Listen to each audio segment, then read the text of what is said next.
Tere taas tulemast Ortonomi aiapäeviku lehele. No minul on täna käsil ühe pirnipuu võra kujundamine ja ta on noor pirnipuu ja ta on istutatud mulle siia terrassinurka, kus ma natukene proovin selliseid permakultuuri põhimõtteid üle võtta.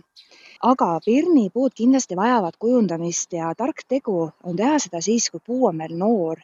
Et sellega sa saad siis hilisemaid suuremaid lõikamisi lausa ennetada isegi, nii et igal kevadel tuleks siiski üle vaadata.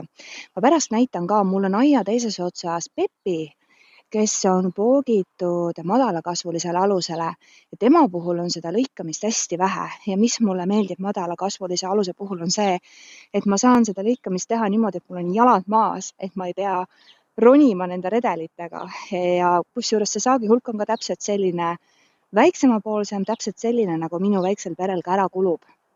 Ja pirnidest rääkides, miks nad meil aias on sellepärast, et ikkagi mitmekesistada seda saaki, mida me oma aiast saame, et sageli on meil õunapuud, sellised suuremad saagiandjad, aga mis iganes sinu põhjus on, minu põhjus on see, et ma tahaksin seda mitmekesistada ja Pepi, kes on mul aia teises nurgas, tema on suvipirn ja kui tema küpseks saab, siis tema see tarbimisperiood ei ole nii pikk, aga siiapoole aeda ma istutasin Belaruska ja Bosnaja, täiesti võib-olla hääldasin kõik praegu valesti, aga ma panen siia kirja ka.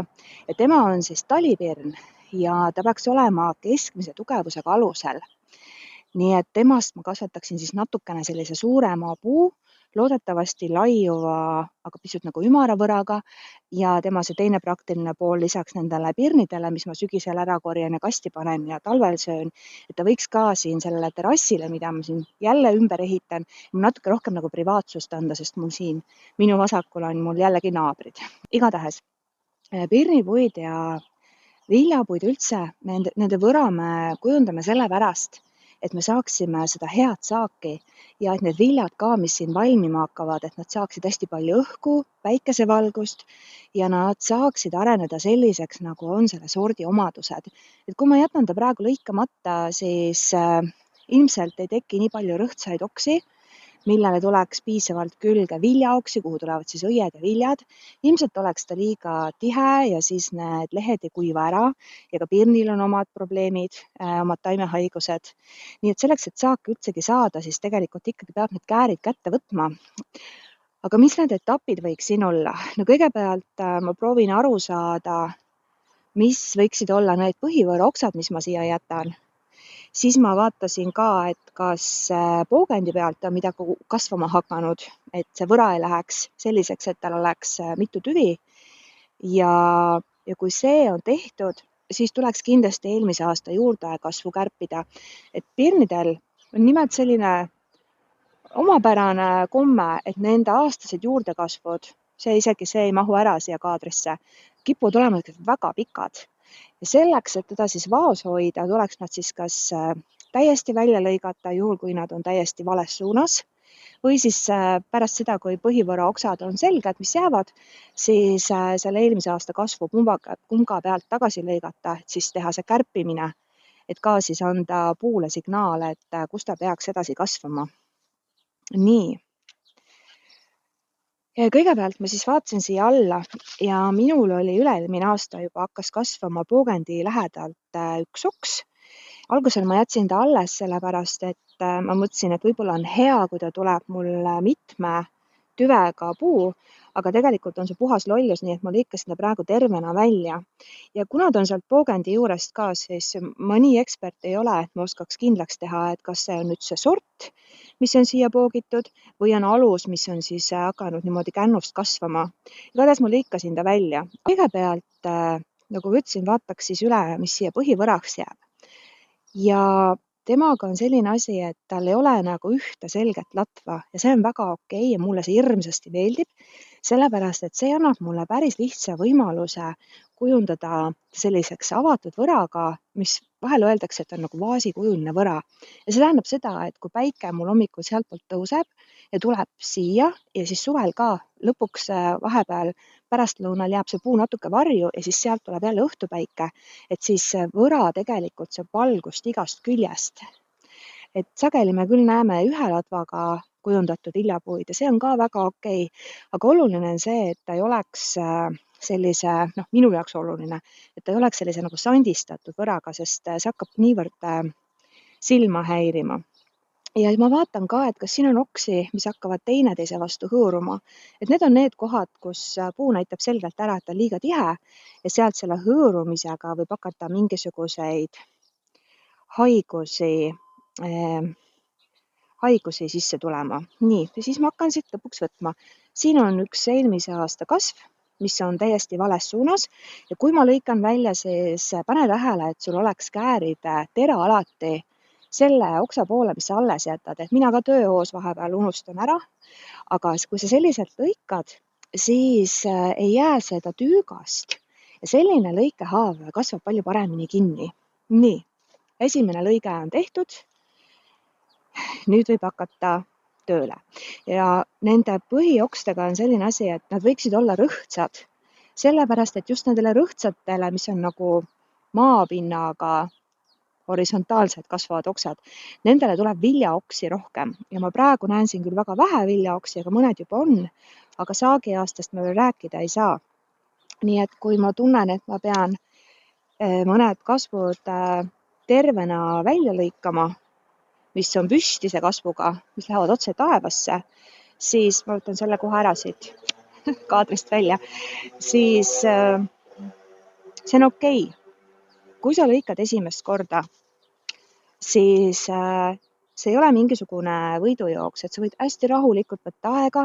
Hea on, kui sa käid ümber puu. Ega mina ka enne seda filmimist, ma siin tükk aega tiirutasin kohvitassiga ja mõtlesin, et mida ma siin tegema hakkan. Ja kuna pungad on veel kinni, siis täna ma võin siin rahulikult veel toimetada. Ja kui ma nüüd päris aus olen, siis mõnikord on niimoodi, et ma lõikan ära. Siis ma teen mingeid muid toimetusi ja võib-olla järgne päev ma vaatan, siis ma vaatan, et mis asja, et miks ma selle oksa siia jätsin ja siis ma lõikan uuesti. Ja see on väga okei, et kui sa toimetad oma koduaias, mitte keegi ei hinda su tööd, ainult sina ise. Ja kui sa nagu lõikad midagi valesti, et sa võib-olla lõikad mingi oksa välja, mis oleks võib-olla alles pidanud jääma, sellest ei ole ka mitte midagi. Ka pirnipuu tegelikult reageerib lõikamisele väga hästi, on vägagi andestav taim, nii et ta lihtsalt kasvatab uue oksa. Mitte midagi muud ei juhtu. Nii, ja vaatame veel. Siin on jällegi niimoodi, et see on püstine ja siin on liiga tihe. See oks kasvab suunaga võra keskosa poole välja. Teema ka keskosa poole põhimõtteliselt võiks jätta, aga kuna siia ta ei ole piisavalt rõhtne, et tuleks viljaoksi külge välja. See oks on püstine, aga tema väljumisnurk on nagu päris hea, et see on peaaegu täis nurga all. Siis selle ma lõikan pärast kärpimisega tagasi siis punga peale, kus on see soodne suund, et ta ikkagi rõhtsalt kasvaks. See oks on püstine välja. Siin on eelmise aasta 2 juurdekasvu, see ja see. Nende 2 juurdekasvuga on nüüd niimoodi, et ma jätan ühe alles. Ma lõikan ära kõige püstisema ja tema jätan tulevaseks põhioksaks, pärast kärbime. Enne vaatame üle, mis oksad me üldse välja võtame. No sina muidugi näed seda praegu ainult ühest nurgast, aga mina näen siit tervet võra. Aga see on okei, sellepärast, et kui sa niikuinii lõikama hakkad enda puud, siis sinu puu näeb niikuinii hoopis teistsugune välja kui minu oma siin.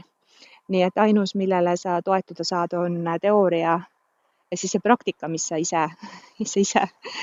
ise kodus teed. Ja eks ikka nagu viljapuude lõikamisel, nendega pirnipuu lõikamisel, see pead olema natukene selline tulevikku vaatav ja proovima ette näha ka selle puu mõtteid lõigates, et kuidas ta siis sellel suvel ja järgmine aasta kasvama hakkab. Kui ma täna juba tunnen, et see asi on siin liiga tihe, siis 10 aasta pärast on see kindlasti täielik õudukas. Mistõttu peaks ikkagi vaatama, kas ma saan siit midagi veel välja võtta. Ei tohi nii ka mõelda, et ei taha lõigata, et äkki ma ei saa saaki. Et võib hoopis niimoodi juhtuda, et kui täna jääb see lõikamata, siis mõnikord võib see puu hoopiski saagi raskuse all murduda. Ja võib murduda selliselt, et tõmbab koore lahti ja siis tegelikult tuleb täiesti uuesti hakata seda võra kujundama ja see võib aastaid aega võtta. Et parem olla noore puu juures julgem, kui hiljem siis hakata päris suuri lõikehaavu kinni kasvatama. Otsustan seekord selliselt, et võtan välja selle oksa, mis kasvab võra keskosa poole, kuigi ta on suurepärase väljumisnurga all, et ta on hästi rõhtne ja ta võiks samamoodi ilusti kanda neid viljaoksi, aga kuna ta on tihe, siis hüvasti. Nii. Siit pealtpoolt mulle tundub, et ma olen põhioksad välja valinud, mis nüüd siis järgnevatel aastatel kasvavad ka palju selliseks jämedamaks. Aga siin all on ka mõned oksad, mis on siis olnud temaga juba siis, kui ta sai see istutatud. Ja ma lõikan nad tagasi täies pikkuses sellepärast, et ma tahan, et siit alt õhk läbi käiks. Ja selle oksa ma veel jätan. Sellepärast, et see on viljaoksad küljes ja ta on nagu õige suunaga ka. Nii, ja kui mul on nüüd olemas need põhivõraoksad, siis ma kärbin eelmise aasta juurdekasvu. Ja pirn on selline, kes võib üle poole meetri või meetriseid selliseid vitsasi kasvatada. Ja ma lõikan punga pealt selliselt, et see pung, mille ma jätan, selles suunas hakkab siis puu seda oksa edasi kasvatama. Ja ma tahan hästi selliseid nagu oksi, mis on võimalikult palju rõhtsad. Ehk siis maapinnaga horisontaalselt. Et siis ma lihtsalt valin siit ühe punga, aga enne ma vaatan ka veel, et siin on üks nagu kõrgem ots, et kuna siin mul tuleb selline avatud võraga, kus ühte kindlat latva ei ole, siis ma vaatan siiski, millised oksad ma jätan kõige kõrgemale, et puu saab siit signaali, kus ta siis nagu rohkem taeva poole edasi kasvab. Ja need, mis on minu mõttes nagu nii-öelda küljeoksad, see kehtib ka sel juhul, kui su puul on ainult üks latv, siis need peaksid ikkagi olema madalamad nendest okstest, mida ma näen kuskil nagu latvana. Et seda ka silmas pidada. Aga ma hakkan siit hoopis altpoolt pihta. Et tema on praegu selline püstine, aga tema väljumisnurk siit alt on tegelikult väga hea. Ta lihtsalt teeb siukse jõnksu. Siis ma otsin siit ühe punga. Ja siin ongi pung, mis on siia poole. Ja kuna mul on siia poole, minu poole ka neid põhioksi nagu vähem, siis ta võiks mulle siia sellist nagu kohatäidet juurde teha. Nii. Ja siin samamoodi lihtsalt punga pealt lõikan ära. Siin ei ole neid otsuseid enam raske teha. See võib tunduda nagu julm ja brutaalne, mis ma praegu teen. Aga pikas perspektiivis on see väga, väga vajalik asi. Nii. Anname sulle ka natuke suunda juurde. Lähme su siit maha.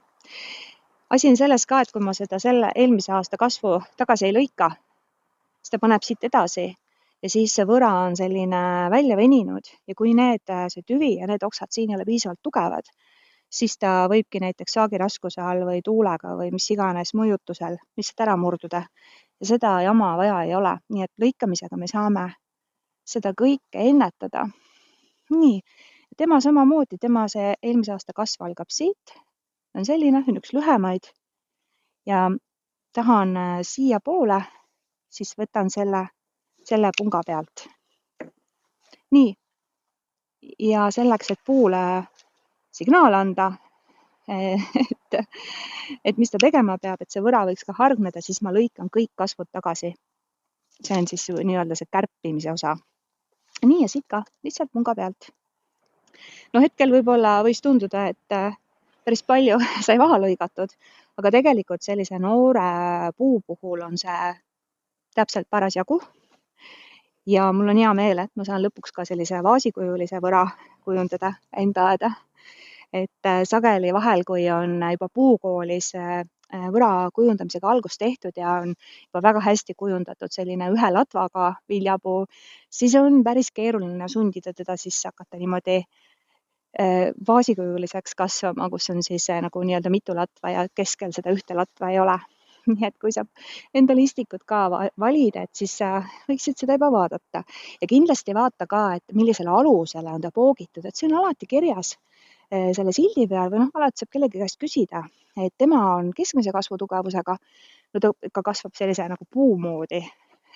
Aga ma näitan sulle ka Pepit, kes on mul madalal alusel ja kuidas ma teda varasemalt olen kasvatanud, sest tema on minu aias olnud juba kuskil 10 aastat. Nii, ja nüüd ma tulin siia Pepi juurde ja tema on siis madalal alusel, nõrgakasvulisel alusel ja tema tüvi on täpselt selline, kui ta olema peabki ja ta on kuskil 10 aastat mul siin olnud. et on tegelikult väga tubli saagiandja olnud, et vahel ma kuulen Pepi kohta nagu, et väiksed pirnid ja kõik selline, aga mul on üks eraldi video selle kohta, et neid vilju peab normeerima ja sa pead oma viljapuu võra korras hoidma. Ja nagu sa näed, ta on täis viljaoksi ja kui tema õitseb, siis on ta õite meres täiesti ja siis hiljem tulevad lehed nii-öelda. Aga siin peabki nagu vaatama seda, et ma olen teda varem kujundanud ja siin on näha ka seda, et pirn teeb vahepeal ka püsti kasvavale oksale ilusti viljaoksad külge, aga selle peale lootma ära kunagi kindlasti ei jää. Ja viimastel aastatel nüüd ei ole ma enam teda nagu väga lõiganud, et ta vahepeal viskab sellised siit niimoodi siuksed püstised kasvud, umbes midagi sellist nagu siin on olnud, aga siin ma olen teda lihtsalt lühendanud, et ma igaks juhuks jätsin selle alles. Võib-olla ma tahan siit kunagi põhivara oksa kujundada. Ja ma vist lõikasin ära varakevadel ühe oksa, mis oli püstina, ma ei leia seda enam üles, seda lõikekohta. Aga praegu enam selliste pungadega kevadel hoolduslõikust teha ei tohiks, et need pungad on juba hakanud liikuma ja nüüd tuleks oodata ikkagi suvi ära, et siis, kui ta on täis lehes, et siis võid jälle lõigata, et muidu me lihtsalt teeme puule rohkem kahju kui kasu. Ja ladas ka, tema on mul siis selline ladvakapuu. Siin on üks oks, mis on natuke püsti ja ma natuke mõtlen, kas ma lõikan selle ära või ei lõika. Aga ma ilmselt lõikan sellepärast, et Pepi puhul ma olen tahtnud seda hoida, et ma saaksin ka pirne korjata niimoodi, et ma olen 2 jalaga maa peal. Mulle üldse ei meeldi turnida.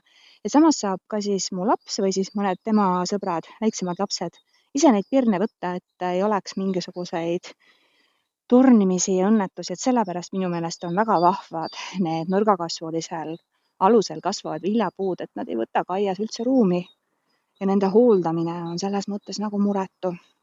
Ja ma loodan, et sa said natuke mõtteid juurde, et kui sa oled pirnipuu endale aeda toonud või sa alles valid endale pirnipuud, et on paar asja, mida silmas pidada, et vaadata ikkagi seda alust ja vaadata, et kuidas seda võra juba on ka puukoolis kujundatud ja võib-olla see annab sulle julgust ka juurde, et ise need käärid ikkagi kätte võtta ja proovida lõigata. Ma lähen nüüd korjan need teise puu ära lõigatud oksad kokku, aga sinule soovin ma toredat aiapidamist.